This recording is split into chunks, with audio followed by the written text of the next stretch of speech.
Ok, amigos, de volta para a segunda parte do nosso programa do SAID. Se você está vindo agora para o canal 27, seja bem-vindo, mas você já perdeu boa parte da nossa entrevista que estamos tendo aqui com o deputado federal Márcio Bittar, primeiro secretário da Câmara dos Deputados e pré-candidato ao governo do Estado pelo PSDB. Pré-candidato até o dia, segundo o que ele disse aqui no bloco passado, até o dia 27 de março, porque no dia 27, segundo ele, a coligação liderada pelo PSDB vai tomar uma decisão sobre que rumo irá seguir. Qual a candidatura oficial que vai ser indicada por essa coligação, que tem PMDB, ajuda ele, tá? PMDB, PSDB, PSDB, PP, PR, esses quatro estão entre os 6 maiores partidos do Brasil. Além disso, Solidariedade, PTdoB, PPS. Diz que hoje, fazendo uma conta rápida, vocês se fechassem com esses partidos, teria maior tempo que a Frente Popular? Maior tempo que a Frente No rádio e na televisão? No rádio e na televisão. Eu acho que é a primeira vez na história de existência da Frente Popular que ela não vai ter o maior tempo de TV. Algo não está bem pro lado de lá, né? Não sei, mas é a primeira vez que a Eles Frente Popular... perdem deputados federais, perdem partidos. Para nós...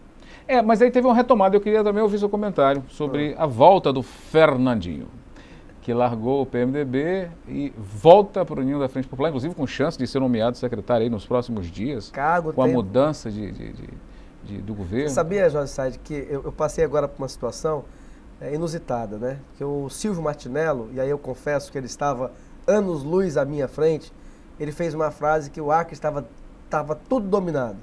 Hoje é que eu entendo a frase do jornalista e dono do jornal Gazeta, Silvio Martinello. Hoje, você conseguir advogado, vai nos escritórios de advocacia, conseguir um advogado para assinar uma causa contra o governo, você tem dificuldade de conseguir. Por quê? Porque quase toda grande família, dentro dela ou perto dela, tem alguém que vive de algum cargo do governo ou quer viver. O Estado não produz.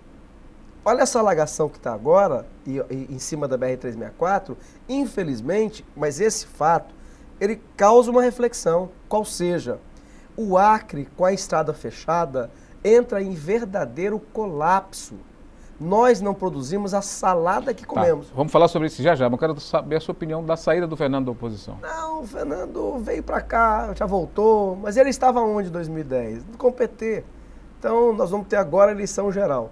Na eleição geral, que é essa de 2014, o Fernando Melo estava na Frente Popular, no PT, o Gladson Cameli ajudou a eles também, o Henrique Afonso também ajudou, e agora só o Henrique Afonso e o Gladson Cameli somados tiveram mais de 50 mil votos para deputado federal. Ambos vão disputar a eleição geral aqui do nosso lado. Eles perderam partidos como o PP, o PR, que são grandes partidos. É um sinal inequívoco, né, que as coisas não estão boas lá.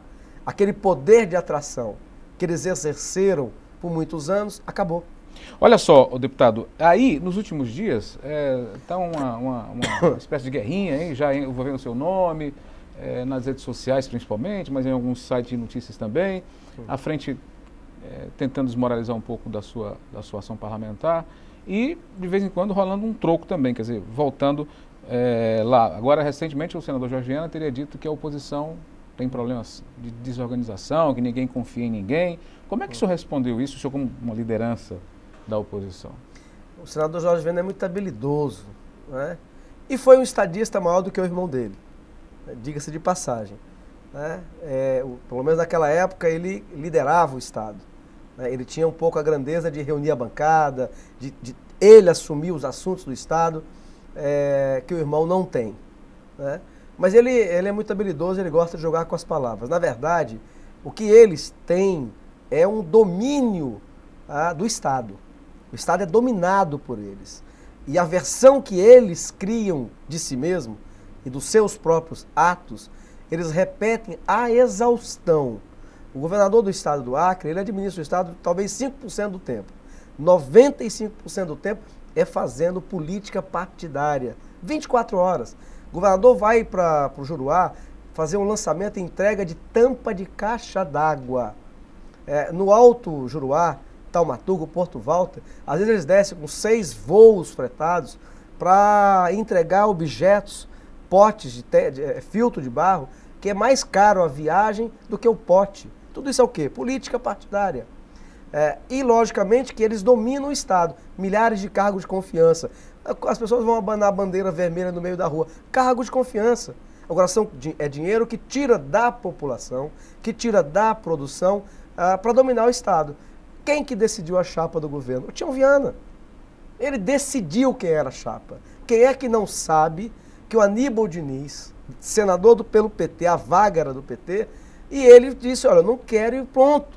Foi o PT que se reuniu numa plenária para decidir? Lógico que não. Foi o governador que disse, eu não quero. Eu quero a deputada Perpétua Almeida e ponto. Agora, aqui não. Aqui há a democracia. Aqui, quando o senhor fala, a oposição. Da oposição. A democracia. Então, não é tão simples. Mas no campo das oposições, por exemplo, teve a história do PMDB, que o Flaviano bateu o pé e disse, olha, a vice é nossa e acabou. E o que isso acabou expulsando o PV e o Henrique Afonso. O PMDB não tem o poder que tem o governo do Estado. O PMDB tem o direito de dizer, eu quero indicar a vice, se eu não tiver o candidato a governador. E vamos falar francamente, Jorge Said, o PMDB é o partido da tolerância, é o partido do exercício da democracia. Vou te dar um exemplo. Em 2004, o PMDB estava dividido internamente se me apoiava ou se apoiava o Bistene para prefeito de Rio Branco. E o deputado, hoje deputado Flaviano Melo, tinha uma posição, que era um direito dele, e defendeu isso internamente no PMDB. E acabou prevalecendo no PMDB a tese de me apoiar para prefeito. O que é que fez o Flaviano Melo assim que acabou a votação? Pegou o telefone, me ligou e disse, a partir de hoje você é meu candidato a prefeito, o que é que eu posso lhe ajudar? Isso é o papel de um democrata. As obras que o PMDB fez no Acre, a construção de casas que o PMDB fez no Acre, passa de 6 mil apartamentos e casas, são em lugares nobres, até hoje são residências boas, as ruas são boas, compara com as obras que esse governo está fazendo. As 10 mil casas talvez não chegue a 500 até no final do ano. Conjuntos que eles fizeram estão em áreas alagadiças. Eles mal inauguram, a água está comendo a calçada por dentro. É tudo obra mal feita. Então, veja bem, o PMDB, que está na aliança comigo, está emprestando o seu prestígio ao PT no plano nacional. Então, eu te pergunto, quem é que quer governar e para governar bem não quer o PMDB ao seu lado? Eu tenho responsabilidade. Eu sei que eu posso ser governador pelo PSDB e eu tenho que contar com duas opções. A minha, que é ter o Aécio Neves presidindo o Brasil, mas eu tenho por obrigação e responsabilidade com o Acre imaginar que tem a outra hipótese. Eu posso governar o Brasil, eu posso governar o Acre, mas ter o PT governando o Brasil. Então eu preciso de um amplo apoio de partidos comigo que garantam, independente se ela vai voltar, continuar ou não, lógico que não vai ser com o meu voto, eu preciso ter essa teia de partidos políticos ao meu lado que garanta não só a vitória, mas a governabilidade. O seu conterrâneo, Wagner Salles, um dos melhores gestores públicos dos últimos anos no Acre. Por que ele consegue fazer bem feito em Cruzeiro do Sul? Por duas razões. Uma, mérito dele. Segundo, o PMDB em Brasília, que tem um peso suficientemente grande para viabilizar a prefeitura do Wagner, mesmo com o governo petista comunista do Acre não fazendo um convênio com a prefeitura do Wagner Salles, porque é oposição. Então, quando o senador Jorge Viana diz isso, na verdade ele está jogando com as palavras.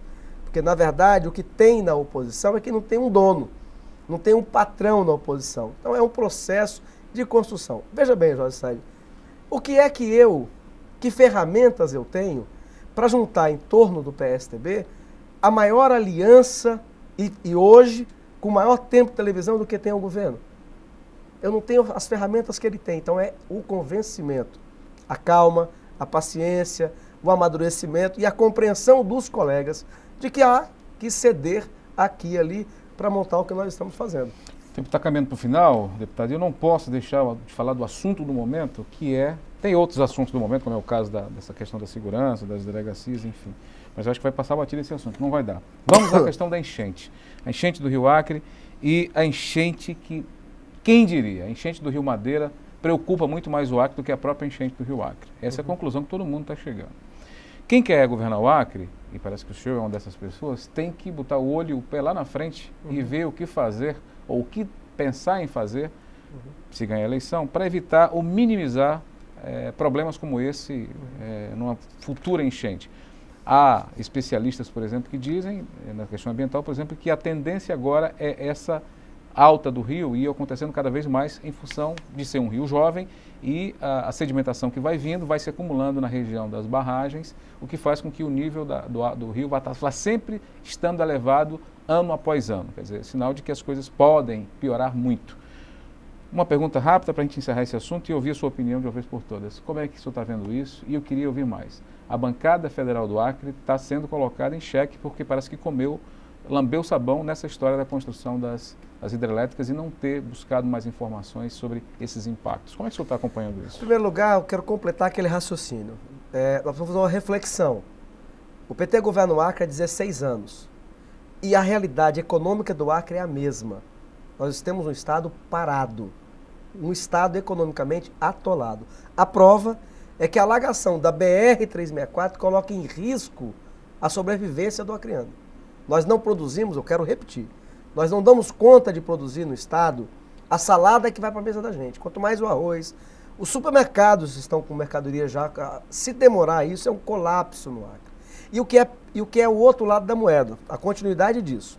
No passado, quando nós produzíamos a borracha, que o Brasil e o mundo precisaram, se houvesse aqui um colapso, uma seca muito grande, e os rios secassem, não desse para levar a borracha, nós teríamos o Brasil e o mundo interessados em resolver o nosso problema, porque eles precisavam da borracha. Eu te pergunto, que além de estar claro e comprovado que nós precisamos de tudo que vem de fora, além de estar comprovado isso, outra pergunta, o que é que hoje o Estado produz que o Brasil precisa? Qual é a cadeia produtiva, qual é o ramo da atividade econômica brasileira em 2, 3, 4 estados que precisam de produtos que nós produzimos? Nenhum. Então, se você arrebenta com a BR-364, nós temos do resto do Brasil apenas a solidariedade, porque eles não precisam economicamente de nós. Então, isso é uma prova inequívoca. Tira propaganda, tira um monte de mentira, de ilusão, realidade. O Acre continua, depois de 16 anos, governado pelos petistas comunistas, dependendo exclusivamente do restante do Brasil. Ok, propostas para solução para esse problema. A primeiro, Said, é trabalhar. Você tem um governo federal que passou anos para licitar as obras do Giral. Qual era a desculpa, inclusive da senadora Marina Silva? Porque os ambientalistas temos que ver, temos que estudar, temos que fazer. A BR-364, ela foi interrompida, lembra disso? A BR-364 Rio Branco Porto Velho foi paralisada, porque essas mesmas correntes ambientalistas diziam que precisava fazer o RIMA, que precisava estudar para evitar dano ambiental. Atrasaram a vida do Acre. Nós passamos outros anos sem ter asfalto para Porto Velho, porque eles estavam estudando. O que é que levou a esses estudos? Cadê essas ONGs? O Brasil, o ano passado, no verão, teve que consumir as termoelétricas, colocar em funcionamento termoelétricas que o Fernando Henrique Cardoso criou na época do apagão lá atrás para prevenir outros. Muito bem, nós temos que usá-las, as termoelétricas que são poluentes e mais caras. Então, quer dizer, cadê todo aquele trabalho das ONGs que pensaram, que pararam a nossa obra? Said, as obras das hidrelétricas, elas foram demoradas anos para começar, porque o governo petista, comunista, com as ONGs esparramadas, tinham que estudar o impacto ambiental, como é que ia ser, como é que não ia ser. Cadê esse estudo? Então, conclusão, o governo brasileiro e acreano é incompetente. Outro exemplo aqui do Rio Acre. Até quando nós vamos ficar vendo, ano após ano, a mesma catástrofe? Nós até hoje não sabemos sequer qual é a obra de engenharia que vai resolver o nosso problema. Isso é um absurdo, Said. Eles já estão na 4ª administração da Prefeitura de Rio Branco. Nós até hoje não sabemos sequer qual é o caminho que temos que percorrer. É fazer um desvio? É fazer poços de contenção? Não sabemos nem isso. Todo ano a gente fica aqui, o governo executivo eleito, com o governo do Estado, do mesmo lado da Presidência da República, esperando e torcendo para chover menos, para não dar alagação. A solução... Agora, a população também espera, ou espera ainda mais de uma possível vitória da oposição, respostas, soluções para isso. Eu estou acabando de dizer. Com relação ao Rio Acre, primeira coisa que nós temos que fazer é chamar os engenheiros, as empresas de projetos, para descobrir, através de uma licitação, com um projeto claro, qual é a solução definitiva para a alagação do Rio Acre. E no caso do Rio Madeira, da BR? Olha, no Rio Madeira é a mesma coisa, só que aí já é do governo federal. Já é uma tarefa do nosso pré-candidato Aécio Neves assumir para si. Mas tudo o que está acontecendo é previsível. O nosso senador petista disse que talvez seja problema da obra, da construção da obra, de coisas irregulares. O raciocínio vale para a BR-364 no Acre. Era um buraco só. Eles fazem 100 quilômetros, quando vão inaugurar os 100, os 10 primeiros já estão estragados. Quer dizer, então é a mesma coisa. O que o Brasil precisa e tem que se livrar é da fase petista comunista. O Estado inchado, gastando com um monte de coisas, BNDES financiando Cuba, ao invés de financiar obras importantes do Brasil, sem planejamento. O que o Lula fez quando a Dilma ganhou a eleição? Ele fez uma chacota com os Estados Unidos. Ele disse o seguinte: estou satisfeito de passar a faixa para a minha candidata e satisfeito de ver os Estados Unidos em crise. Pois bem, os Estados Unidos saiu da crise. Está produzindo agora em 3%, PIB, 3% ao ano. A política energética norte-americana descobriu a forma de tirar petróleo e gás da rocha de xisto. Vai produzir. Empresas norte-americanas estão voltando para os Estados Unidos porque estão saindo da China para produzir nos Estados Unidos. E nós estamos na contramão. Numa economia, que eu diria, Said, é meio socialista, sabe? É a interferência do Estado na economia, sem reconhecer que quem gera a economia é a livre iniciativa. Que o governo tem que fazer é não atrapalhar e estabelecer regras claras de condução. Então, o que o Brasil precisa no plano nacional e no plano local é de menos ideologia e de mais trabalho. Aqui no Acre, Jorge Said, quanto mais eu estudo sobre educação, sobre saúde, sobre segurança pública, mais eu vejo que, acima de tudo, a nova equipe de governo tem que ter um corpo de gestores para fazer uma gestão que economize recursos, que otimize mão de obra, que valorize os quadros técnicos que são profissionais da área para apostar o dinheiro que sobra dos cargos de político de 58 secretarias e autarquias do Estado para fazer com que esse Estado volte a crescer e se libertar daquilo que, repito, Silvio Martinello já disse há 10, 15 anos atrás, desse domínio petista comunista que impõe a sua regra e o seu costume à sociedade acreana. Nós precisamos voltar a ter democracia com progresso material e econômico. Gente, eu conversei aqui com o tempo estourado e tudo com o deputado federal Márcio Bittar, do PSDB. Deputado, muito obrigado pela visita. Não vou nem dizer fazer considerações finais, o nosso tempo está estouradaço. Obrigado. Obrigado também. Vamos dar uma paradinha para o intervalo comercial, daqui a pouco tem mais.